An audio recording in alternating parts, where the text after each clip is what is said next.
은사 네트워크. 오늘은 우리 교회가 하나님 앞에 교회로서의 기능을 다하고 또 성도로서 온전케 되는 일을 우리가 훈련받는 귀한 교회를 위해서 우리가 잘 볼 때 은사 네트워크는 이런 의미에서 굉장히 중요한 이야기라고 말씀을 드릴 수 있습니다.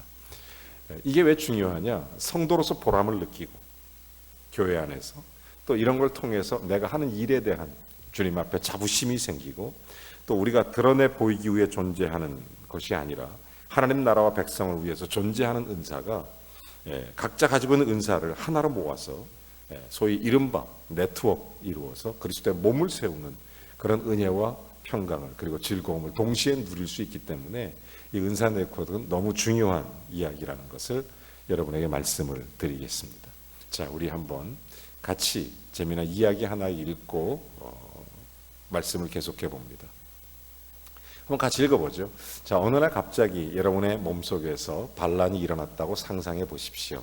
자, 콩팥이 말하기를 나는 수년 동안이나 청소하는 직업만 해왔습니다. 이제 다른 지체에게 하라고 하세요 라고 한다면, 혹은 폐가 말하기를 나는 항상 숨을 내쉬고 들이마시는데 지쳤습니다. 이제 다른 지체에게 하라고 하세요 라고 한다면, 또한 심장이 말하기를 나는 이 안에서 가장 중요한 부분이에요. 나 혼자만 있으면 더 잘할 수 있을 텐데 라고 한다면 우리 몸에 어떤 일이 일어날까요? 상상해 보셨습니까? 라는 이야기입니다. 하나님은 우리 몸의 각 지체가 상호 의존적으로 일하도록 설계하셨습니다. 여러분, 고린도전서 15장 25절부터 27절은 이렇게 말씀합니다. 몸 가운데에 분쟁이 없고 또 여러 지체가 서로 같이 하여 돌아보게 하셨으니 만일 한 지체가 고통을 받으면 모든 지체도 함께 고통을 받고, 여러분 너무 잘 아시는 말씀이죠. 자, 모든 지체, 한 지체가 영광을 받으면 모든 지체가 영광을 받느니라. 사랑하는 여러분, 우리 몸에 필요하지 않은 부분이 단 하나도 없지 않습니다. 모든 게 다 필요해요. 다 필요합니다. 그래서 우리 몸을 이루는 데는 세포 하나하나가 건강할 때 우리가 건강한 몸을 이룰 수 있다는 것을 우리가 잘 알 수 있습니다. 자, 우리 성경을 통해서 우리 몸에 그리스도의 몸을 세운다는 의미를 잘 이해하고 성경을 한번 읽어보도록 하겠습니다. 로마서 12장 3절부터 8절까지 말씀을 같이 읽어보겠습니다. 자, 한번 쭉 읽어볼까요? 시작. 내게 주신 은혜로 말미암아 너희 각 사람에게 말하노니 마땅히 생각할 그 이상의 생각을 품지 말고 오직 하나님께서 각 사람에게 나누어 주신 믿음의 분량대로 지혜롭게 생각하라. 우리가 한 몸에 많은 지체를 가졌으나 모든 지체가 같은 기능을 가진 것이 아니니 이와 같이 우리 많은 사람이 그리스도 안에서 한 몸이 되어 서로 지체가 되었느니라. 우리에게 주신 은혜대로 받은 은사가 각각 다르니 혹 예언이면 믿음의 분수대로, 혹 섬기는 일이면 섬기는 일로, 혹 가르치는 자면 가르치는 일로, 혹 위로하는 자면 위로하는 일로, 구제하는 자는 성실함으로, 다스리는 자는 부지런함으로, 긍휼을 베푸는 자는 즐거움으로 할 것이니라. 자, 우리가 성경을 통해서 확인해 본 결과 은사를 제대로 발견하고 활용하기 위해서 기본적으로 준비해야 될 두 가지 요소가 있습니다. 그게 뭐죠? 믿음의 분량대로 지혜롭게 생각하라입니다. 자, 우리가 이제 교회 안에서 은사 네트워크를 이루는데 가장 중요한 것은 첫째, 믿음의 분량, 두 번째, 지혜롭게 생각하라. 여기서 믿음의 분량은 뭡니까? 믿음이라는 것이 여기서 우리가 구원을 얻기 위해 필요한 믿음이 아니라 여기서 말하는 믿음이라는 것은 영적 은사의 성격을 파악하고 그 은사를 올바로 사용하는 믿음을 말하는 것입니다. 여러분, 그리고 믿음의 분량이라는 것은 하나님께서 각 사람에게 나눠주신 것이라고 지적하고 있습니다. 믿음의 분량은 각 사람에게 나눠주신 것이다. 그래서 우리는 자신의 믿음의 분량을 잘 알고 지혜롭게 생각하고 사용할 때마다 올바른 신앙생활을 할 수 있어야 된다라고 분명히 말합니다. 그래서 우리가 믿음의 분량대로 지혜롭게 생각해서 얘기해야 됩니다. 자, 이 문제는 좀 이따 더 깊이 보도록 하고요. 계속해서 4절 말씀에 보면 2번 문제 보면 우리가 한 몸에 많은 지체를 가졌으니 모든 지체가 같은 직분을 가진 것은 아니지 않느냐. 자, 그러면서 우리에게 뭘 가르쳐 줍니까? 그러면서 교회 차원에서 어떻게 적용할 수 있느냐. 5절을 참조해라 보라 그랬습니다. 교회 안에는 다양한 은사를 가지신 분들이 많이 있습니다. 그들은 그리스도 안에서 한 몸이 되어 서로 지체가 되었다는 것입니다. 그러니까 예수님 안에 한 몸이 되었다. 굉장히 중요합니다. 여러분 성경에서 교회를 자꾸 왜 한 몸 한 몸 그러는 줄 아십니까? 한 몸 한 몸. 저는 요즘같이 코로나 전국으로 인해서 교회를 볼 때 교회관이 불분명한 사람들이 한 몸의 의미를 잘 모르기 때문에 그렇고 힘들 수도 있겠다 이런 생각이 들어요. 성경은 한 몸이라는 걸 굉장히 강조해요. 제가 이번 주에 우리나라에서 아주 큰 교회 목회를 너무 잘하시는 훌륭하신 목사님들을 한 8분 저희 교회를 방문해 주셔서 이제 월요일 화요일 이틀 동안 같이 만났습니다. 같이 얘기하던 가운데 한 목사님이 재미난 얘기를 해요. 코로나 이후가 어떻게 될 것 같습니까? 그랬더니 그 목사님이 저한테 비유적으로 얘기하는데 너무 재밌고 인상적인 얘기를 해요. 노아가 하나님의 심판으로 방주를 띄웠는데 이 비가 멈췄을 때 비가 잘 멈췄는지 땅이 말랐는지 2마리의 새를 보내요. 하나는 비둘기를 보내고 하나는 까마귀를 보내는 거예요. 근데 비둘기는 그걸 쭉 돌아보다가 자식 집으로 돌아오고 까마귀는 밖에 썩은 시체가 많으니까 다시 방주로 돌아오지 않더라. 그러니 이번 기회가 교회 안에 비둘기와 까마귀를 분별할 수 있는 좋은 기회가 아니겠느냐. 그 얘기를 들으면서 아멘 이랬어요. 제가 왜 아멘 한 줄 아십니까? 그런 약한 믿음을 비난하거나 또한 교회에 대해서 이해 못한 사람들을 비하하거나 그런 것이 아닙니다. 여러분 교회를 이해하려면 몸을 이해해야 돼요. 교회는 한 몸이라는 거예요. 우리가 여러분 사실 우리가 한 몸이 됨을 이해하지 못하면 교회를 알지 못하는 거예요. 굉장히 중요한 얘기입니다.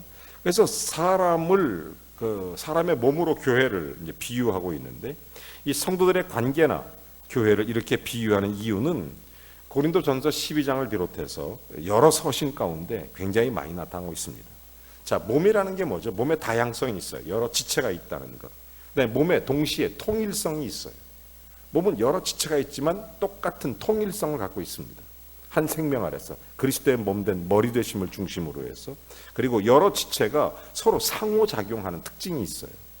마찬가지로 교회 안에서 모든 성도들에게는 바로 그런 특징이 있다는 거예요. 서로가 해야 될 일이 있는 거예요. 서로가 한 몸에 많은 지체, 상호성도 있고 그 다음에 하나됨이 있고 또 하나 각자 독특성이 있고 그래서 각자 다양한 믿음의 분량을 가지고 있다는 거예요. 각자 바꿔 말하면 손은 손의 일이 있고 발은 발의 일이 있지 않느냐. 그러니까 교회가 교회로서의 일을 잘 감당해야 되는 것입니다. 교회를 이해해야 돼요. 교회를 잘 알아야 은사를 알 수 있다는 거예요. 가끔 보면 은사에 대해서 고민할 때 그런 게 있어요. 내가 도대체 뭘 하지? 그래서 교회에 필요한 것들을 하나님 앞에 발견케 해달라고 그래서 은사를 개발케 해달라고 기도하는 게 굉장히 중요합니다. 그걸 발견하고 나서 그 일을 위해서 내 몸이 헌신될 수 있어야 돼요. 왜? 교회의 다양성, 통일성, 상호 교환성이 있으니까.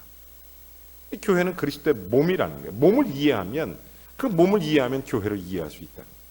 그래서 교회 공동체라는 관점이 굉장히 중요해요.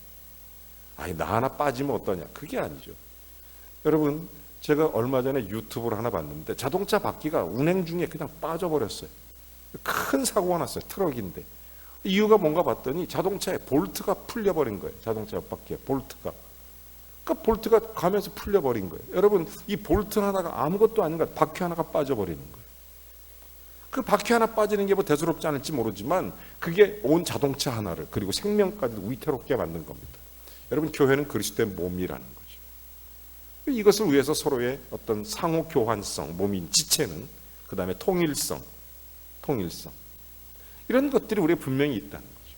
그래서 이런 걸 통해서 교회의 은사의 네트워크라는 게 반드시 필요하다. 그러면서 3번 문제 보니까 7가지 은사가 쫙 나오는데 은사를 어떻게 해야 되는지 믿음의 분량대로 할 때 어떤 식으로 사용하는 건지. 자, 먼저 예언은 어떻게 해요? 믿음의 분수대로 해라.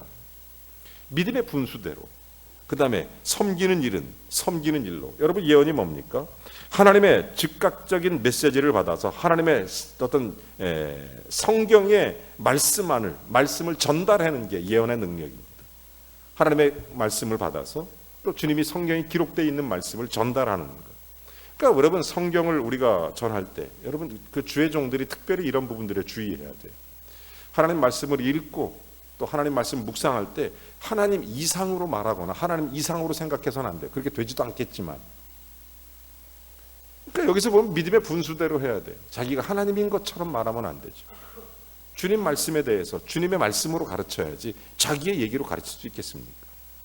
믿음의 분수대로 하는 게 너무 중요합니다. 그래서 성경에 그런 가리킨 말씀들을 전달하는 것, 이것이 예언의 능력이에요. 그러니까 예언은 어떻게 해야 되느냐? 믿음의 분수대로 해라. 믿음의 분수대로. 자, 섬기는 은사는 주님의 일을 감당하는 은사니까 필요를 따라서 그 필요를 채우는 일에 활용해서 소기의 목표를 달성하도록 돕는 역할입니다. 그러니까 섬기는 일은 섬기는 일로 하는 거죠. 어떤 사람은 이렇게 섬기는 일을 자꾸 이렇게 시키는 일로 하면서도 섬기는 거로 착각하는 사람들이 있어요. 여러분, 시키는 거하고 섬기는 거하고는 달라요. 섬기는 일은 섬기는 일로 하는 거죠. 섬기는 일로. 우리가 참 중요해요. 세 번째, 가르치는 것은 가르치는 일로. 여러분, 성도들이 건강과 또한 교회의 사역으로 다른 사람들이 채울 수 있도록, 그리고 그것을 잘 할 수 있도록, 배울 수 있도록 길을 가르쳐 주는 것, 필요한 지식을 잘 전달하는 능력을 갖고 있는 게 가르치는 은사입니다. 가르치는 자는 가르치는 일로 가르치는 거죠. 그게 은사예요. 은사. 그게 굉장히 중요하죠. 그러니까 교회는 그런 네트워크가 잘 돼야 돼요. 예를 들어서 이런 거 있잖아요. 가르치는 은사가 있는 분이 있어요. 예를 들어 이런 거, 내가 신앙생활 하면서 깨달은 바가 있고 성령이 주시는 음성이 있어서 예언하는 일을 잘 가르치고 싶어요.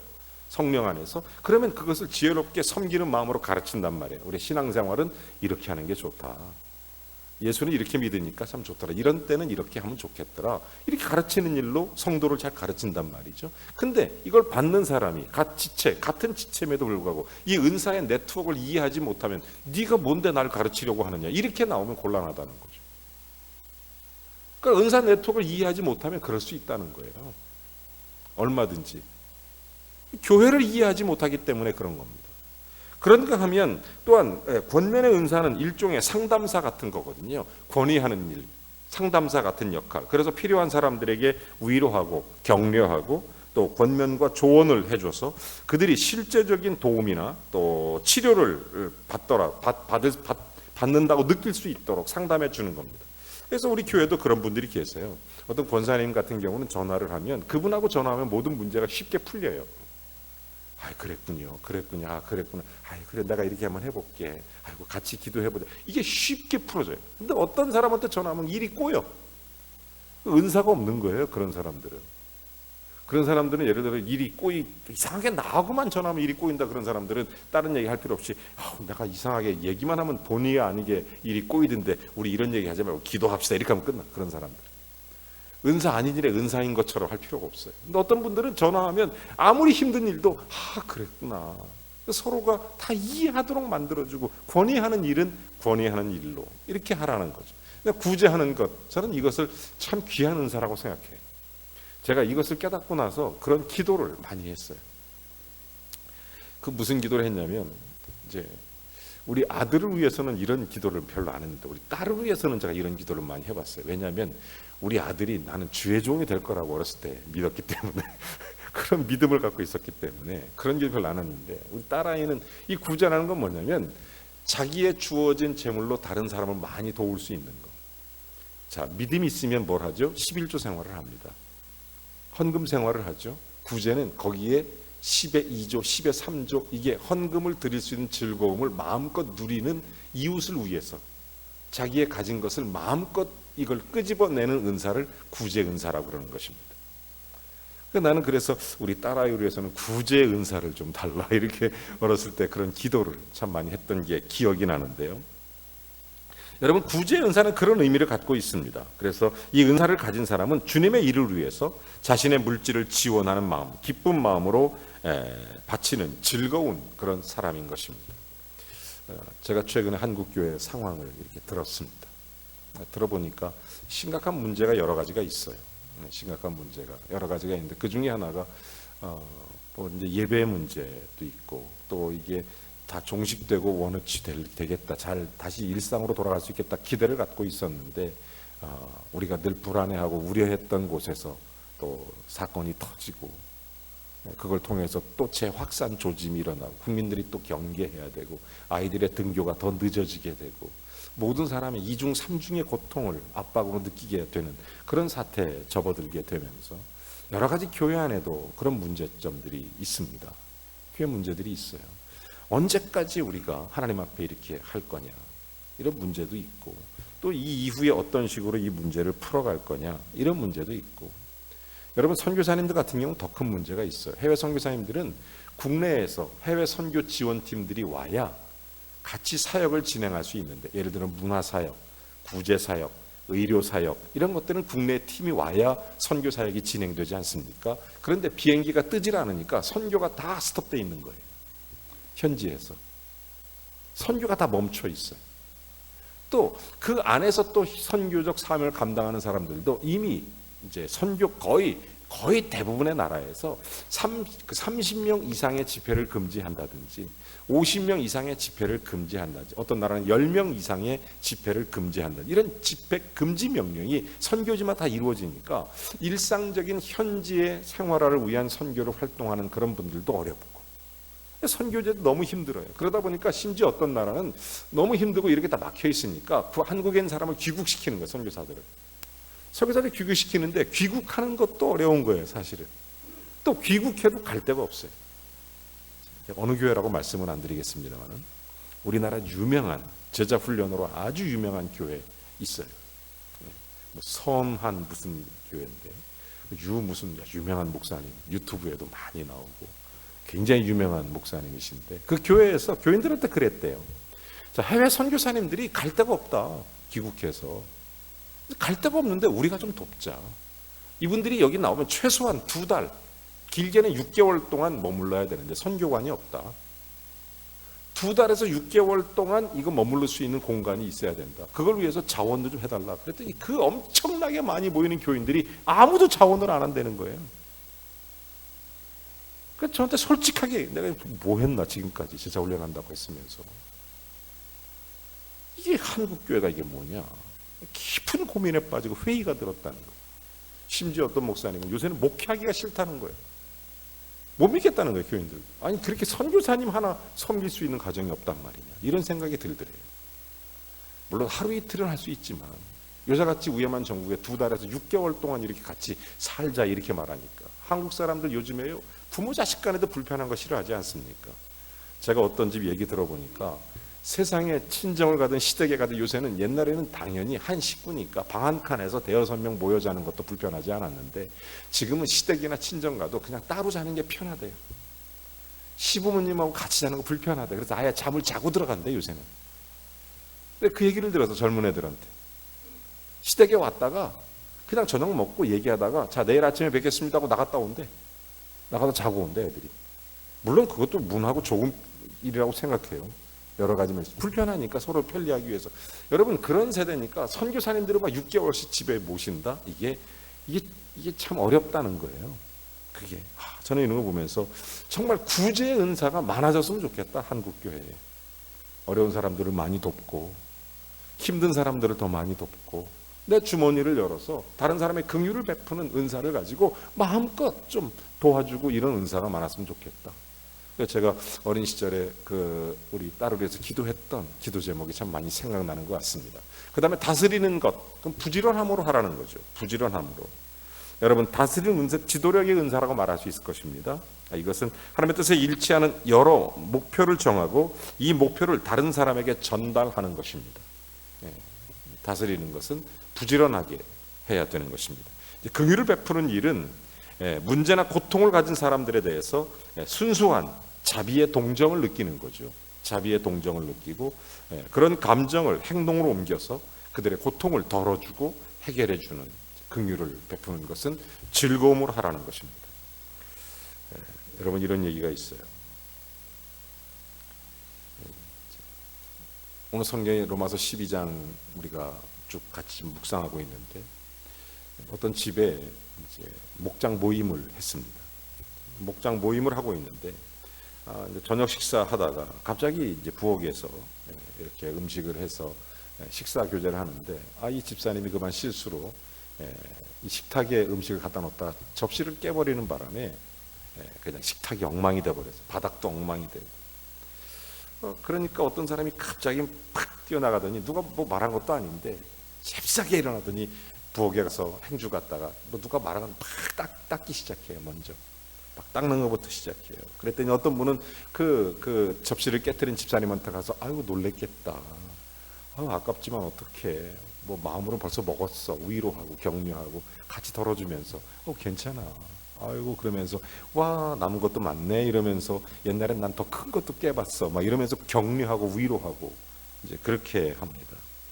어떤 사람은 괜찮은지 확인하고 어떤 사람은 그것을 통해서 아이고 이거 우리가 좀 조심해야 되는데 그리고 다른 집사님들한테 이쪽으로 좀 가보세요. 이쪽으로 좀 가보세요. 좀 도와줍시다 이렇게 하고 또 어떤 분에게는 또 얘기합니다. 아이고 괜찮아 이건 이렇게 하면 되지 뭐. 여러분 이 속에서 하나의 사건 속에 뭐가 일어나요? 교인들 목장들 속에서 여기서 예언하는 거, 섬기는 거, 가르치는 거, 권위하는 거, 구제하는 거, 다스리는 거, 긍휼을 베푸는 거 동시에 다 일어나는 거예요. 교회는 그런 거예요. 네트워크가 되는 거예요. 각자. 물론 은사가 여러 가지 있을 수 있습니다. 한 사람이 여러 가지 할 수도 있겠죠. 그렇지만 그 공동체 안에서 해야 될 일들이 서로 연합해서 하나님의 일, 그리스도의 몸을 세운다는 거예요. 그래서 교회는 몸이다. 예수 그리스도의 몸이다. 이 표현이 너무 정확하고 분명한 표현입니다. 이 표현을 이해해야 돼요. 그래야 은사를 이해할 수 있습니다. 은사의 주신 목적이 뭡니까? 그리스도의 몸된 교회를 세우고 성도를 온전케 하기 위해서 주신 것이 은사입니다. 은사는 영어로 기프트라고 그래요. 선물입니다. 말 그대로 선물이에요. 그러니까 하나님께서 우리로 하여금 이 시대에 이 영광스러운 주님의 귀한 사명의 길을 살아갈 수 있도록 주시는 성령께서 베푸시는 능력이에요. 그게 은사입니다. 그래서 그 은사를 주님 앞에 주어지는 대로 그 선물을 받은 바 주님 앞에 충성스럽게 감당하기 위해서 성도를 온전케 하고 교회를 세우고 이웃을 세우고 주님의 사랑의 통로가 될 수 있도록 만들어주는 것이 은사입니다. 자, 이 은사를 교회 안에서 서로 네트워크해야 돼요. 네트워크해야 돼요. 서로 도와야 돼요. 서로 도와야 됩니다. 서로 그리스도의 몸을 세워가야 돼요. 자, 이 교회를 이해하는 거죠. 통일성, 우리 한 교회다. 그렇죠? 상호 연관성, 그렇죠? 상호 보완성 이런 것들이 다 있어야 되는 거예요. 그래서 교회의 은사라는 것은 너무 필요한 거 절대적이다. 그래서 이 은사 네트워크는 상당히 중요한 의미를 갖고 있다는 것을 기억해야 됩니다. 자, 그리고 네 번째 문제 이렇게 말합니다. 각 사람에게 있어 성령의 은사가 함께 연결되고 합해져서 온전히 쓰임을 받으면 어떤 결과를 얻게 되느냐라는 것입니다. 하나님 안에서 자라나게 하며 몸을 세운다는 것입니다. 에베소서 4장 6절 말씀에 보면 그에게서 온몸이 각 마디를 통하여 도움을 입음으로 연락하고 그 다음에 뭐죠? 상합하여 각 지체의 분량대로 역사하여 그 몸을 자라게 하며 사랑 안에서 스스로 세우느니라. 자, 골로새 2장 19절도 말합니다. 머리가 붙들지 아니한 온몸이 머리로 말미암아 마디와 힘줄로 공급함을 받고 연합 하나님이 자라게 하심으로 자라나느니라. 그러니까 교회가 은사 네트워크가 되면 이게 바로 교회의 조직이 되는 거고 이게 바로 교회의 영적 분위기가 되는 거예요. 교회 영적 분위기가 되는 것입니다. 여러분 하나님 안에서 자라나게 하며 몸을 세워가는 것 이게 바로 은사 네트워크가 성경이 가르치는 가장 중요한 은사의 목적입니다. 자, 이걸 좀 더 깊이 연구하기 위해서 먼저 성령의 은사 네트워크라는 게 뭐냐라는 정의해 봐야 됩니다. 첫째, 교회 속성을 알아야 됩니다. 여러분 교회 속성이 뭐라고 그랬습니까? 교회는 그리스도의 몸으로 세 가지 속성을 갖고 있어요. 첫째, 교회는 생명체입니다. 에베소서 4장 16절 말씀 그에게서 온몸이 각 마디를 통하여 도움을 받음으로 연결되고 결합되어 각 지체가 분량대로 역사하여 그 몸을 자라게 하며 사랑 안에 스스로 세우느니라. 자, 교회는 생명체, 교회는 유기적 생명체입니다. 여러분 생명은 어떤 형식으로든 자라납니다. 그래서 생명은 그 생명을 유지하고 성장시키는 에너지가 있을 때 유지가 되는 것입니다. 그 에너지가 끊어지면 생명이 끊어지는 거예요. 그러니까 교회는 끝없이 교회는 생명의 유기적 에너지를 불어넣어야 돼요. 저는 요즘에 예배를 드리면서 지난주, 지지난주 참 감격스러워요. 저는 예배 속에서 하나님께 주시는 놀라운 은혜가 있고 성령이 부어주시는 선물, 은사가 있어요. 여러분 그것을 뭐라고 표현할 수 있냐면 슈퍼내추럴 에너지 같은 거예요. 초자연적인 힘.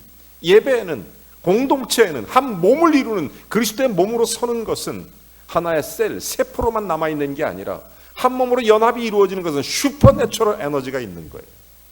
그런 역사들이 나타나는 거예요. 여러분, 우리나라는 코로나로 인해서 사회적 거리두기, 전 세계적으로 그런 여러 가지 어려움이 있었어요. 교회도 이웃의 생명과 안전을 위해서 교회가 더 본을 보여야 되고, 많은 사람들에게 또 질서와 또 환경 여러 가지를 고려해서 이런 일에 적극적으로 참여하고, 특별히 저희 교회 같은 경우도 하루에 여러 차례 또 예배를 시작하기 전 예배를 마치고 나서 방역, 소독뿐만 아니라 여러 가지 단계, 힘들지만 때로는 불편하지만 잘 감수하고 감내하면서 지켜오고 있습니다. 저는 이게 아마 당분간 계속되겠죠.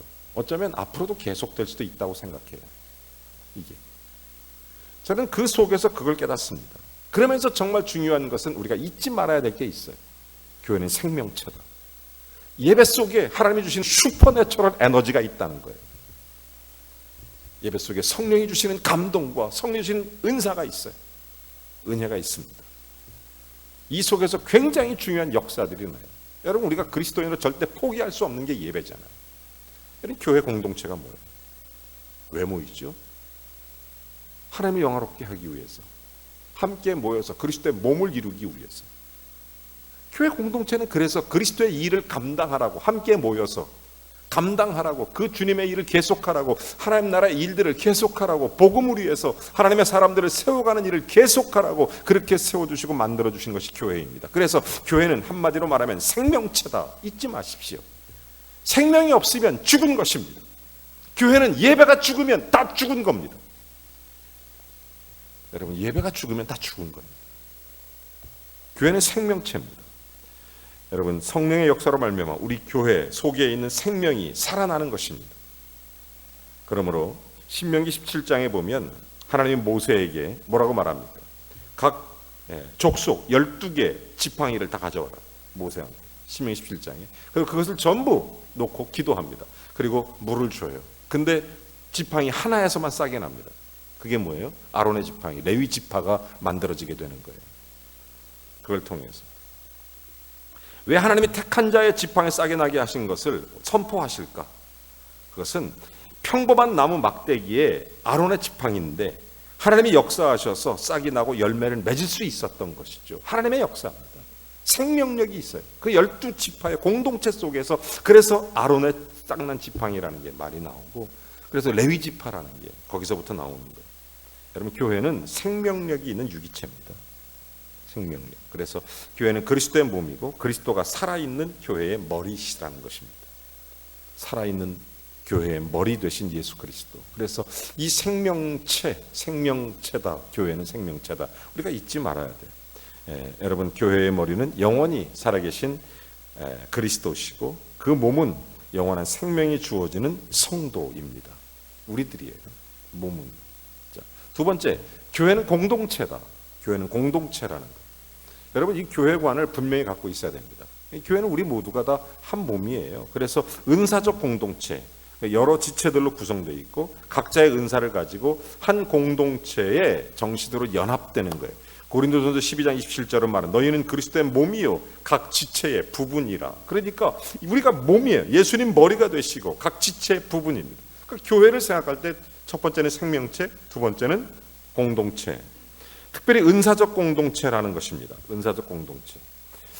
여러 연주자들이 서로 다른 악기들로 서로 다르게 연주하면서도 하나가 되면 하나의 아름다운 음악이 만들어지는 것처럼 교회는 바로 그런 그리스도의 공동체라는. 세 번째, 교회는 조직체라는 거예요. 조직체.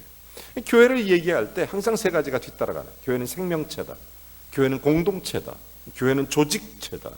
사도행전 20장 28절에 보면 너희는 그러면서 자기를 위하여 또는 온 양떼를 위하여 삼가라 이러면서 이렇게 말합니다. 성령이 저들 가운데 너희로 감독자로 삼고 하나님이 자기 피로 사신 교회를 치게 하셨느니라. 그러니까 교회가 조직적으로 이루어지도록 만들었다. 그러니까 초대교회는 처음에 조직체로 만든 게 7 집사님 세우지 않습니까? 그러나 구제, 선교 이런 일들을 구체화시키기 시작해요. 그리고 선교사를 파송하기 시작하고 또 이런 일을 감당할 수 있는 사람들을 세워가기 시작합니다. 여러분, 교회는 조직체입니다. 그러니까 그러니까 하나의 생명으로서의 교회의 인간의 조직체로서의 어떤 교회를 잘 이해하느냐에 따라서 생명과 성장과 조직 확장이 결정되는 것입니다. 자, 생명으로서의 조직체를 이해할 수 있어야 됩니다. 교회는.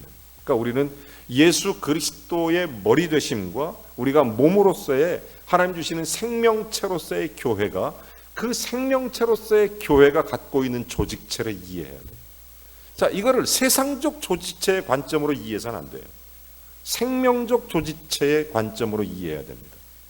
여러분, 이게 굉장히 중요해요. 자, 한 사람의 몸은 평균 60조의 세포를 가지고 있답니다.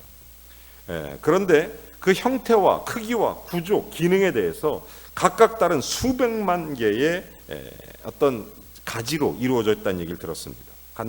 그런데 우리는 간단하게 그냥 손이라면 손 이렇게만 말하죠. 여기에는 수백만, 수천만 개. 여기 손하면 손가락도 있고 손바닥도 있고 손톱도 있고, 그죠? 힘줄도 있고 뼈도 있고, 그렇지 않겠습니까? 그냥 손이 그냥 손이 아니거든요. 손 안에 그런 게 다 들어있잖아요. 손에 여기 신경이 지나갑니다. 신경, 이런 것들이 손에 신경이, 팔꿈치에 신경이 지나가거든요. 어렸을 때 우리 아이들이 한번 이렇게 팔이 부러지면, 놀다가 팔이 부러진 적이 있는데, 제일 의사 선생님이 걱정하는 게 뭐였냐면 성장판이 여기인가 어디 있다고 그래요. 성장판. 그게 다치면, 그게 성장판이 다치면 키 성장하는데 문제가 생긴다는 거예요. 그러니까 팔이 부러져서 성장판이 안 다치면 괜찮은데 성장판이 다치면 그게 문제가 된다, 어렸을 때. 그래서 내가 그 말 듣고 깜짝 놀라서 다행히 성장판이 안 다치고 뼈만 부러져 갖고 기부스하고 잘 나선 그런 적이 있는데, 여러분, 이게 손이 그냥 손이 아니에요. 여기 여러 가지가 있지 않습니까? 그런 다양한 모습. 그래서 그리스도의 몸된 교회도 이게 서로 조화와 균형을 이루어가고 있습니다. 여기 신경과 힘줄 하나만 끊어줘도 이걸 못해요. 이걸 못하면, 오므렸다 폈다를 못합니다. 여러분, 손을 못 오므리면요, 이게 굉장히 불편합니다. 굉장히 불편해요. 저희 집사람이 얼마 전에 일한다고 하다가 손가락을 좀 다쳤어요. 그러니까 손이 이렇게 파랗게, 다행히 신경이 다른 데는 안 다쳤는데 근육이 아마 세게 다친 것 같아요. 그러니까 너무 아프니까 병원에 갔더니 기부스하고 이렇게 한 2주 정도만 좀 쉬어라.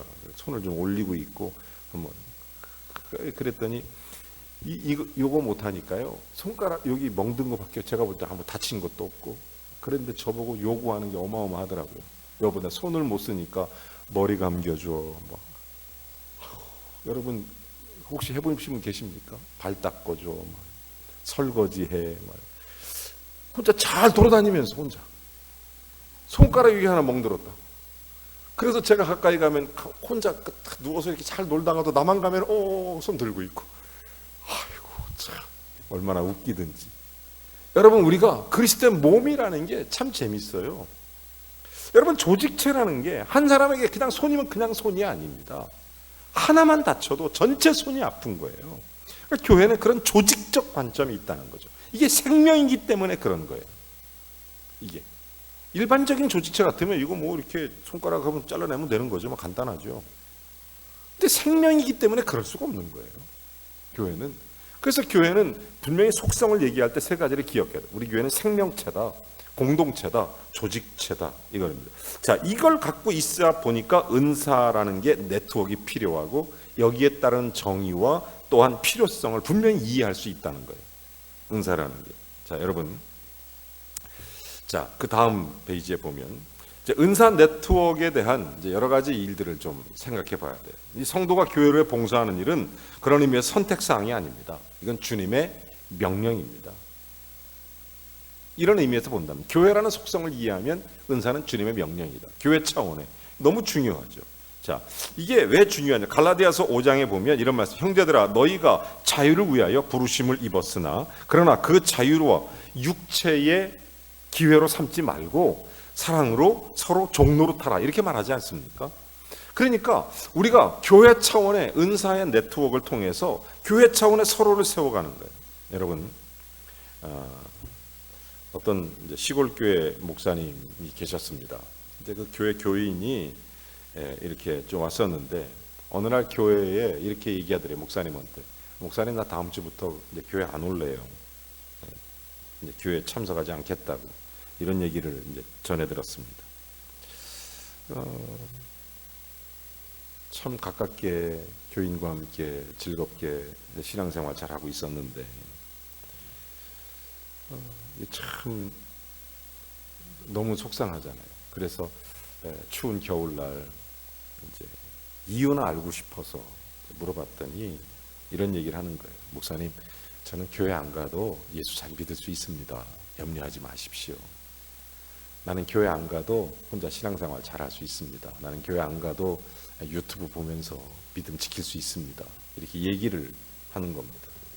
그래서 이 목사님이 이제 그 집에 신방을 갔는데 이 두 사람이 벽난로 앞에 앉아서 이제 이런 얘기 저런 얘기 하는데 갑자기 목사님이 아무 얘기 안 하고 벽난로 속에 있는 나무가 이제 쭉 불을 타고 있는데 장작 하나를 그냥 슬쩍 하나 끄집어 내놨습니다. 밖에다가 장작 하나를 이렇게 끄집어서 내놓고 그냥 아무 말도 안 하고 그냥 나무만 하나 꺼내놨어요. 그 나무가 좀 타다가 그냥 꺼졌어. 하나 꺼내놓으니까 그거를 물끄러미 쳐다보고 있습니다. 그 교인이 한참을 보다가 목사님한테 얘기합니다. 목사님, 다음 주부터 잘 나갈게요. 지혜로운 성도죠. 금방 알아들으니까. 여러분, 교회 차원에 유익함이 있어요. 은사를 네트워크한다는 건 서로가 서로를 섬기는 거예요. 잘 섬기는 겁니다. 은사는 몸 교회에 유익을 줍니다. 생각해 보십시오. 만약에 정말 이건 제 경험인데요. 콧구멍이 가려운데 손을 묶어 놓고 쓸 수가 없다면 여러분 얼마나 고통스러운 줄 아십니까? 막 뛰어가고 싶은데 다리가 기부스한 채로 누워 있으면 얼마나 답답한 줄 아십니까? 그래서 은사가 네트워크되는 것은요, 교회 차원의 큰 유익함이 있습니다. 교회 성도들 간에 서로 문제를 해결해주고 기도해주고 격려해주고 사랑해주고 얼마나 좋은지 몰라요. 그런가 하면 개개인에게도 유익함이 있습니다. 이 은사 네트워크를 통해서 자신의 은사와 성격에 맞는 봉사를 해서 보람을 느끼게 되고 하는 일에 따른 열매가 나타나니까 개개인한테도 큰 유익함이 있습니다. 자, 그러면 이제 마지막으로 이 은사 네트워크를 어떻게 실행하느냐, 제가 이걸 좀 말씀드리고 마치려고 합니다. 첫 번째는 은사 네트워크의 목적이 세 가지예요. 성도들이 자신을 구원하신 하나님께 예배를 통해 경배 드리도록 하기 위한 겁니다. 그래서 교회에 속한 모든 사람 서로서로를 세워주고 섬기고 지역 교회를 세워갈 수 있도록, 그리고 각 사람으로 하여금 의미 있는 봉사를 함으로써 자기의 삶의 의미를 찾을 수 있도록 하는 것입니다. 자, 은사 네트워크를 하기 위해서 제일 중요한 첫 번째 단계는 뭡니까? 그런 의미에서 교육이 필요한 거예요. 교육. 여러분, 하나님께서 각자에게 주신 자신의 모습이 무엇인지를 배우고 발견하고 헌신하고 내가 그리스도의 어떤 통일성, 전체 호환성, 그 다음에 어떤 이제 각 지체로서 그리스도의 몸을 이루는, 그러니까 교회가 바로 이런 모습이다. 교회는 이런 은사가 있어야 된다. 나를 통해서 그리스도의 몸을 세운다. 이런 의식을 가지고 하나님 앞에 그런 교육이 있는 거예요. 내가 그걸 위해서 뭘 해야 되는지를 배우고 또 발전하는 그런 단계입니다. 시편 143편 10절은 이렇게 말합니다. 주는 나의 하나님이시니 나를 가르쳐 주의 뜻을 행하게 하소서. 주의 영은 선하시니 나를 공평한 땅에 인도하소서. 자, 나를 가르쳐 달라. 주님을 위해서 일할 수 있으니 하나님, 내가 나에게 주어진 은사를 잘 활용해서 이를 감당해야 돼. 두 번째는 상담입니다. 두 번째, 은사의 실행 과정이죠. 교육하고 상담해야 돼요. 여러분, 이게 왜 중요하냐? 1대1 개인적인 접촉을 통해서 개인에 대한 집중적 관심을 갖게 되는 것이 상담 아닙니까? 그 상담을 통해서 한 영혼, 한 개인에 대해서 그로 하여금 하나님의 일을 서로 섬겨가고 만나질 수 있도록 그렇게 만들어가는 게 너무 중요한 거예요. 너무 중요한 거예요. 여러분, 아이가 태어나서 초등학교 갈 때까지 엄마가 몇 번 안아줘야 초등학교 갈까요? 물론 사람마다 편차는 있겠지만 대략적으로 애를 몇 번쯤 안아주고 몇 번쯤 이렇게 씻어주고 몇 번쯤 사랑한다고 얘기하고 그래야 초등학교 가겠습니까? 잘 모르시죠? 몇 번쯤 안아야 대략적으로 모르시죠? 저도 몰라요, 사실은. 근데 한 통계에 보니까 이런 건 있더라고요. 사람이 태어나서 죽을 때까지 이사 다니는 횟수가 13번쯤 된대요. 평균적으로. 이렇게 자기 태어나서 고향에, 요즘 사회에, 물론 요즘엔 더 늘어날 수 있었겠지만 대체적으로 그렇대요. 태어나서 이렇게 옛날에는 농경사회에서는 한 번 태어나서 그곳에 살다가 그곳에 죽지 않습니까? 산업사회에서는 시골에 태어나서 도시로 갔다가 도시에 살다가 다시 시골 가서 죽고 이렇게 하지 않습니까? 옛날 산업. 지금 뭐 정보사회 또 뭐 4차 산업시대에 살면서 지금은 뭐 1년, 2년 단위면 옮겨가는 거 보통으로 생각하지 않습니까? 보통. 우리가 이런 생각들 많이 하잖아요. 그러니까 우리가 개개인의 어떤 그 집중적인 관심을 갖는다는 게 너무 중요하다는 거예요. 한 아이를 돌보듯이 교회가 은사 네트워크를 하려면 한 사람 한 사람에게 그런 관심을 가져야 돼요. 교회. 여러분, 저는 이런 생각합니다. 우리 교회가 다음 세대를 양육하자 이렇게 말할 때 우리가 어떤 시스템이나 프로그램이나 물론 그것도 중요하지만 훨씬 더 중요한 것은 한 개개인에 대한 관심이에요. 개개인에 대한 관심. 예를 들어서 한 어린아이가 있다. 그러면 그 어린아이를 얼마나 많은 성도들이 안아주고 격려하고 축복해주고 기도해주느냐에 따라서 그의 인생이 달라집니다.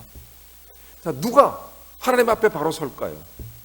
지식인일까요? 아니면 신앙인일까요? 교회는 무엇을 가르쳐야 할까요? 교회 우리의 다음 세대에게 어떤 사람이 되기를 기대해야 될까요? 우리 교회는 기능인을 키우는 곳은 아니지 않습니까? 교회는 인생의 목적을 분명히 해주는 곳입니다. 비전을 크게 갖도록 만들어주는 것이고 그리스도의 몸된 교회를 이해해서 교회라는 본질 속에서 비전을 갖도록 만들어주는 게 교회입니다.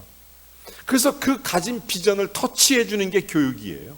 그게 교회 교육입니다. 그게 다음 세대 교육이에요. 교회의 본질이라는 틀을 가지고 그 틀을 가지고 세운 비전을 터치해줘야 돼요. 그게 교회 교육이에요. 그게. 그래서 그 아이로 하여금 하나님의 사람으로 우리에게 주어진 은사를 활용해서 다른 사람을 돕고 교회를 세우고 하나님 나라를 확장시키고 주님의 일을 감당하고 그리스도의 몸을 단단하게 하고 온전케 하는 일에 쓰임받도록 만들어주는 것, 그게 교회 교육입니다. 자, 그거를 하려면 방법이 없어요. 사실은 상담의 단계로 가야 되는 거예요. 어떻게? 1대1 관심을 갖는 거예요. 그 아이에 대해서. 그 아이에게 집중적으로 도와줘야 되는 거예요. 기도해주고 뭘 잘하는지, 앞으로 어떤 꿈을 갖고 있는지. 제가 요즘에 청년들을 붙잡고 기도하는 게 있어요. 저는 요즘에 이 밀레니엄 세대에 태어난 청년들, 지금 뭐 IMF 때 태어나갖고 2000년대에 태어난 아이들 있잖아요. 2000년대생들. 1997년도에 IMF 있었으니까. 걔네들이 지금 뭐 군대 갔다 오고 막 이런 애들이거든요. 청년들 지금. 걔들은 태어날 때도 고생하더니 지금 또 청년 돼서도 고생하더라고. 일자리도 없고. 아들이 그냥 세대가 아주 자기들이 저주받은 세대라는 거예요. 힘들어 죽겠다는 거예요. 애들이. 취직자리도 없고 아르바이트해서 먹고 살만하니까 아르바이트 자리도 없고 코로나 때문에 요새는 힘들어 죽겠대요. 아주 너무너무 힘들대요. 그래서 내가 그랬어요. 이 개개인을 위해서 기도하면서 야, 내가 매일 물어봐요. 너는 하나님 앞에 어떻게 살고 싶냐?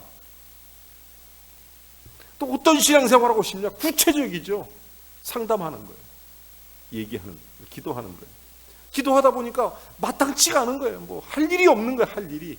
이렇게 보니까 뭐 이렇게 무슨 뭐 머리가 좋아서 뭐 자기 전문적인 시험을 탁탁 합격하고 무슨 뭐 대단한 능력이 있어서 뭐 이렇게 하는 것도 아니고 일반 평범한 청년들은 직장 갖기가 너무너무 힘든 거예요.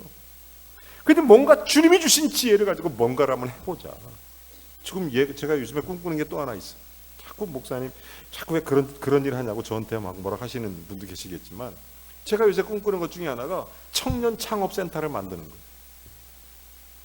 청년들한테 실질적으로 한 사람 한 사람이 좀 주님을 위해서 정말 그리스도 안에서 그의 은사 네트워크를 좀 만들어주고 싶은 거예요. 청년 창업센터. 그래서 어떤 애는 좀 조그마한 카페도 하나 하고 어떤 애는 조그마한 뭐 이렇게 뭐라도 좀 하고 뭐 이런 뭐라도 막 하고 이렇게 뭐라도 좀 하고 뭐 약간 뭔지는 몰라도 나는 몰라도 지들은 하고 싶은 게 있을 거 아닙니까? 교회는 그런 마당을 깔아주면 되거든. 교회. 그래서 교회 교육관을 그냥 개방해서 방 한 칸마다 창업 공간 해서 니네가 주일날은 철저히 교회로 딱 바꿔놓고 월요일부터 토요일까지는 창업 공간 해라. 뭔가 좀 획기적으로 교회가 좀 도전을 해야 되지 않을까. 그래서 그런 걸 상담하면서 기도하고 있어요. 제가 계속 아이들한테. 그래서 너 여기다 사무실 차려라. 네. 사무실 반드시 기독교 정신에 입각한 하나님의 은사를 활용하고 주님을 섬길 수 있는 사무실 하나 차려라. 제가 막 그런 얘기를 해요. 요새 뭔가를 내가 여기 하나 만들 테니까 만들고 나면 너 여기 시작해라. 그럼 뭐 할지 미리 결정해라. 그리고 어떤 사업을 할지 니네가 투자를 하려면 투자 유치를 해야 되는데 투자 유치를 하기 위해서 교인들한테 나 이런 거 할 거라고 프리젠테이션 할 수 있는 능력을 딱 갖춰라. 탁 만들어 갖고 교회에서 오케이 할 수 있도록 해라. 그 정도는 돼야 내가 뭐 한다고 이렇게 덤비는 거지. 아무 준비돼 놓고 창업한다는 녀석들이 뭐 판 깔아주면 할게 이따위 갖고는 안 된다. 니네 정신 똑바로 차리고 기도하면서 하자. 제가 막 그런 얘기를 해요. 여러분, 이게 은사 네트워크를 위해서는 한 사람 개개인에 대한 집중력을 가져야 돼요. 지금 시대는 그렇습니다. 아이들에 대해서도 그렇고 우리 다음 세대에서 교회를 향해서 이게 굉장히 중요합니다. 상담은 전문가는 아니더라도 헌신자로서 우리가 충분히 할 수는 있습니다. 그러나 다만 훨씬 더 접근하기 좋은 방법은 전문적인 상담가로서의 접근이 굉장히 좋겠죠. 이런 집중적인 개인에 대한 관심을 갖고 나가는. 세 번째, 은사 네트워크를 실행하기 위해서 좋은 단계가 봉사의 단계입니다. 실행의 단계죠. 실제적으로 일하는 것입니다. 여러분, 디모데전서 1장 12절은 이렇게 말씀합니다. 나를 능하게 하신 그리스도 예수 우리 주께 내가 감사함은 나를 충성되이 여겨 나를 내게 직분을 맡기심이니. 여러분, 은사를 알고 개방하는 내 어떤 삶에 있어서 사역의 경험처럼 중요한 것은 없습니다. 근데 이게 봉사가 너무 중요하죠. 그래서 자신의 은사들이 무엇인지 확실히 알고 그 은사를 중심으로 좀 더 집중력이 있는 삶을 살아가는 것입니다. 자, 우리가 다시 보면 은사에는 세 가지 그런 네트워크 실행 과정이 있다. 첫째는 은사를 배워야 된다. 교육해야 돼요. 자기가 정말 정확하게 알아야 되고, 두 번째, 좀 개개인을 향한 교회는 관심을 갖고 이 은사를 활용할 수 있도록 그렇게 만들어줘야 된다라는 것입니다. 만들어줘야 된다. 저희 교회에 참 재미난 아이가 하나 요즘에 와요. 아마 보니까 이렇게 이제 장애우예요. 그걸 이제 전문적인 용어로 뭐라고 말하는지 모르겠지만 몸은 큰데 지능은 아마 어린아이였어요. 근데 내가 착해요. 뭐 크게 문제를 일으키는 것도 아니고. 근데 등치는 산만해요, 이 녀석이. 등치는 산만한데 머리는 이제 아이고 몸은 크고. 근데 이 아이가 이제 어느 순간 보니까 교회에 늘 와요. 예배도 제대로 드리는 것도 아니에요. 와서 보면 혼자 자기 하고 싶은 대로 다 해요. 교회에 이름 써놓으라고 그러면 이름을 2개씩 써놓고 갑니다. 이렇게 코로나 하면 자기 이름 2개씩 써놓고, 뭐 교회 자동차 뭐 해라 그러면 자기 이름 딱 써. 나는 그래서 그 아이는 참 하나님 사랑받겠다 이런 생각이 들어요. 아니, 이름 쓰는 걸 좋아해.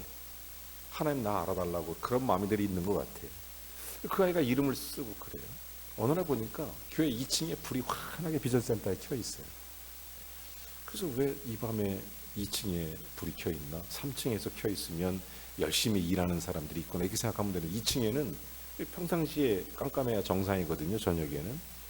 그래서 가보면 얘가 청소년부실에 혼자 앉아서 이렇게 있어요.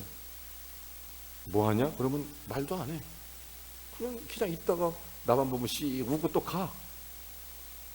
그것도 이게 하루 이틀이 아니에요. 자주 그래. 내가 우리 사역자들하고 같이 회의하면서 요새 이런 일이 있더라. 관리를 우리가 잘하고 안전 문제 때문에 우리가 여러 가지 잘해야 되겠다. 그러면서 한 가지 제가 반농담이지만 그런 얘기를 했어요. 무슨 얘기를 했냐면, 야, 요즘에 우리 교회는 그 아이가 지키고 있더라.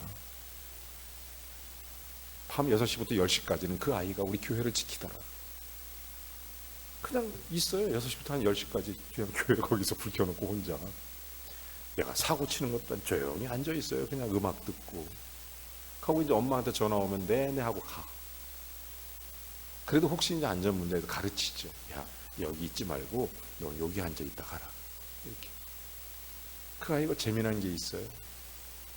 그 아이가 무슨 일이 있냐면 유치부실에 유치부 아이들 간식을 주려고 과자를 사다 놔. 먹을 걸 사다 놔. 유치부 선생님들이 사다 놓습니다. 그러면 어느 날 갑자기 저한테 그래요. 목사님, 이상하게 유치부실에 막 엉망이에요. 과자가 맨날 없어지고. 나중에 알고 보니까 범인이 그 녀석이에요. 와서 늘 과자를 먹고 가는 거예요. 먹고만 가면 괜찮은데 싸갖고 가는 거야 또. 이런 고민이 있잖아요. 근데 교회가 한 개인에 대한 관심을 가지니까 어떤 역사가 일어나는 줄 아십니까? 그 아이는 여전히 어린아이 지능이에요. 우리 교회 사무실에서 부목사님, 전사님이 그 아이를 위해서 부모님에게 연락을 했어요. 교회 안에 이런 일이 있습니다. 이런 아이가 있는데 이 아이를 못 오게 하십시오가 아니라 우리가 어떻게 이 아이를 도울까요? 라고 접근하라고 그랬어요. 그 엄마가 감동을 받아요. 얘가 사고 치지는 않을까 늘 걱정하던 엄마가 우리 교회가 전화하는 거죠. 이 아이를 우리가 어떻게 도울까요? 엄마하고 우리 교회하고 어떤 식으로 합력해서 이 아이를 세워줄 수 있을까요? 이 아이의 엄마가 감동을 받고 이 사건을 알게 된 거예요. 유치부 과자 먹은 거. 그 다음 주에 당장 교회에다 헌금했어요. 유치부 과자 헌금 10만 원. 과자는 한 10,000원어치도 안 먹었습니다.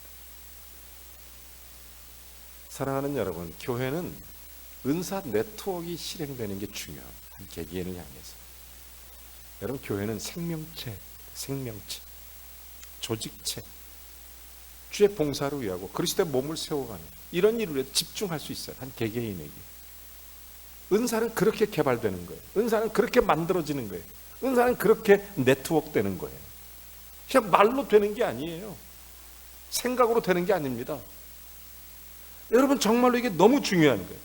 여러분, 은사로 네트워크 되면 어떤 힘이 있느냐? 제가 그림을 좀 2가지 보여드리겠습니다. 자, 은사가 네트워크 되면 어떤 힘이 나타나느냐? 각 개개인마다 만약에 산발적으로 내 은사가 그냥 혼자 알아서 나에게 주어진 은사로 활동하게 되면 영적인 은사든 뭐 어떤 개인의 스타일이든 아니면 어떤 뭐 개인의 열정이든 다 흩어질 수밖에 없어요. 그냥 독불장군처럼 아무런 열매가 없어요. 세상 말로 자기 만족으로 살고 끝나는 거예요. 그렇지만 은사가 네트워크 되면 교회 속에 어떤 일이 일어나느냐? 다음 그림 보면 이렇게 뭉쳐지는 거예요. 내가 주어진 은사, 내 열정, 어떤 나에게 주어지는 주님 앞에 어떤 스타일, 은사들 이런 것들이 하나로 힘을 발하는 거예요. 구심력이 만들어지는 거예요. 교회가 에너지가 생기는 거예요. 이걸 가리켜서 영적 분위기라고 그러는 거예요. 우리 교회가 영적 분위기. 이것만 있으면 교회는 성장합니다. 이 영적 분위기가 살아야 돼요. 우리 교회가 영적인 은사로 계속 영적 분위기를 만들어야 돼요. 서로 자꾸 한 개개인의 관심을 갖고 자꾸 이렇게 교회 공동체 안으로 함께 힘을 만들어가야 돼요. 구심체를 자꾸 만들어가야 돼요. 너무 중요해요. 너무 중요해요. 나는 그 아이의 이야기를 여러분에게 잠시 드렸지만 그 아이의 엄마는 모 교회 집사님이세요. 다른 교회 집사님이세요. 그 교회에 대한 인식이 있겠죠. 그러나 그 아이에 대한 염려는 여전하겠죠. 아주 굉장히 큰 교회 집사님이신데 여러분, 우리 교회가 이걸 이해할 수 있다면 그 아이의 영혼에 대해서 기도할 수 있어요. 여러분, 제가 왜 이 말씀 드린 줄 아십니까?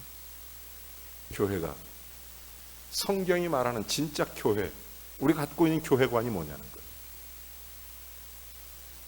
덩치가 교회일까요? 사이즈가 교회입니까? 진짜 교회가 뭐냐는 거예요. 여러분, 이 교회상을 갖고 있어야 돼요. 교회는 함께 연합한 그리스도의 몸으로서의 은사예요. 영적 네트워크를 만들어가는 은사. 한 영혼에 대한 관심을 가지고 사랑하고 관심을 갖고 이렇게 서로 그런 몸들을 만들어가는 거죠. 그래서 일종의 퍼즐을 맞추는 것처럼 이 교회가 각자 그 조각이 모아져도 비로소 교회의 그림을 볼 수 있고 우리가 잘 모르지만 성령께서 우리 교회를 통해서 원하시는 일들을 구체적인 사역으로 만들어갈 수 있는 것입니다. 그래서 은사 네트워크, 개인적 그런 영적인 어떤 그런 열정 이런 부분들을 하나로 묶어내는 이것이 은사 네트워크라고 말할 수 있을 것입니다. 여러분, 마지막으로 정리해 봅니다. 봉사와 헌신을 원하는 사람들이 효과적으로 관리할 수 있고 여러 모임, 봉사, 사람들을 모집하고 사역에 참여시키는 일을 돕는 또 교회 또한 자신의 은사와 성격에 맞는 봉사를 해서 보람을 느끼고 또 봉사의 어떤 그런 삶을 항상 주님 앞에 함께 누려갈 수 있도록 하는 것이 은사 네트워크가 필요한 이유이고 또 영적인 하나님의 사람으로 세워가는 교회 공동체의 비전이 바로 은사 네트워크를 통해서 이루어진다라는 사실입니다. 여러분, 은사 네트워크를 실행하는 3단계를 말씀드렸습니다. 첫째는 교육이고 두 번째는 상담 단계고 세 번째는 봉사 단계라고 말씀을 드렸습니다. 여러분, 은사를 네트워크 시키는 10가지 과정이 있어요. 10개 과정이 있습니다. 첫 번째 과정은 뭐냐면 우리가 그리스도인이라는 것은 섬기도록 명령받았다. 우리가 예수를 믿었으면 섬기도록 명령을 받았어요. 주님 앞에. 그러니까 섬겨야 돼요. 그게 성경적인. 두 번째, 섬김은 예배의 한 형태였다는 거예요. 여러분, 예배는 섬김으로 나타나요. 하나님과 사람들 앞에서 우리가 정말 주님의 이름으로 섬기는 게 중요한 것은 우리가 하나님을 영화롭게 하는 것이죠.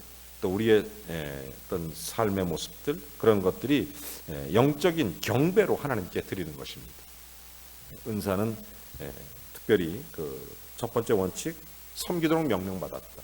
두 번째, 섬김은 예배의 형태이다. 세 번째, 섬김은 청지기화된 형태가 되는 것입니다. 책임을 다하는 것이니까. 네 번째, 사랑을 개발하는 것은 사람을 개발하는 사역을 세워가도록 섬김으로 부름받았다는 것. 다섯 번째, 사람들은 의미 있는 봉사와 치리를 필요로 한다는 것입니다. 의미가 있는. 그래서 은사 네트워크는 자기는 의미 있는 일을 발견케 하는 것입니다. 그 다음에 여섯 번째, 사람들에게 줄 것과 받을 것이 있다는 것입니다. 여러분, 은사 네트워크가 된다는 내가 줄 수 있는 게 있고 또 반대로 내가 받을 수 있는 게 있습니다. 교회는 그런 모습이 되어야 되는 것입니다. 서로 주고받는, 그렇게 하나님 앞에서. 자, 일곱 번째, 누구에게나 한 가지 잘하는 것은 반드시 있습니다. 그것을 줄 수 있어야 합니다. 여덟 번째, 사람들은 자기들이 현재 지혜 있는 위치를 잘 알 필요가 있습니다. 아홉 번째, 사람들은 진행하는 과정 가운데 있고 따라서 과정을 함께 또 필요로 하는 것입니다. 열 번째, 목표는 교회 안에 모든 사람을 하나님의 일꾼으로 세우는 데 있습니다. 이것이 은사 네트워크의 실행 10가지라는 원칙이죠. 사랑하는 여러분, 저희 교회에 얼마 전에 지하 다음 홀이라는 것을 만들었습니다. 저는 한 가지 이런 꿈을 꾸고 있었습니다. 우리에게 주어진 은사가 주님 앞에 주님의 귀한 이름으로 섬김의 공동체로 활용되고 주의 일을 은사 네트워크를 통해서 만들어질 수 있다면 얼마나 좋을까. 그래서 과감하게 제가 도전했습니다. 당신의 은사가 있으니까 무료로 봉사해달라. 어려운 일이었습니다. 왜냐하면 자기들도 일했고 근무하고 자기들의 전문 직업이기 때문에. 그래서 그분들은 퇴근하고 교회 와서 일하기 시작했습니다. 그래서 전기도 만들고 그 다음에 목수일도 하고 대신 재료는 우리가 사준다. 나에게 주어진 은사를 주님의 공동체를 위해서 써달라. 그리고 그 일을 우리가 실제로 이루어냈습니다. 하나님의 은혜였습니다. 감사하죠. 원래 거기에 들어가는 예산의 20% 정도 가지고 그 공사를 해냈습니다. 그거밖에 들지 않았어요. 한 20% 예상이. 기적 같은 일이죠. 너무 고마웠어요. 제가 할 수 있는 일이라는 것은 그분들에게 밥 한 끼 사준 것밖에 없어요. 아니면 가끔 호떡 사다 주는 거, 튀김 이런 거, 피자 시켜주고 이러는 거, 통닭 한 마리 사주는 거. 그 전부 내가 할 수 있는 게 그거밖에 없으니까. 근데 그분들은 열심히 밤에도 늦게까지 일하고 수고하고. 그게 그리스도의 몸을 이루어가는 거죠. 적어도 성도는 교회 안에서는 그래야 됩니다. 저는 그렇게 믿습니다. 적어도 그리스도의 몸을 위해서는 우리가 하나님 앞에서 그런 믿음의 자세를 잃지 말아야 됩니다. 다른 여러 견해가 있겠지만 은사 네트워크라는 측면에서 본다면 바로 그것은 굉장히 중요한 그리고 강력한 우리 성도들을 향한 도전입니다. 나는 우리 모든 성도들이 주님의 몸된 교회와 성도를 섬기는 일에 나에게 주어지는 일이 봉사로 섬김으로 이루어지기를 주의 이름으로 축원합니다.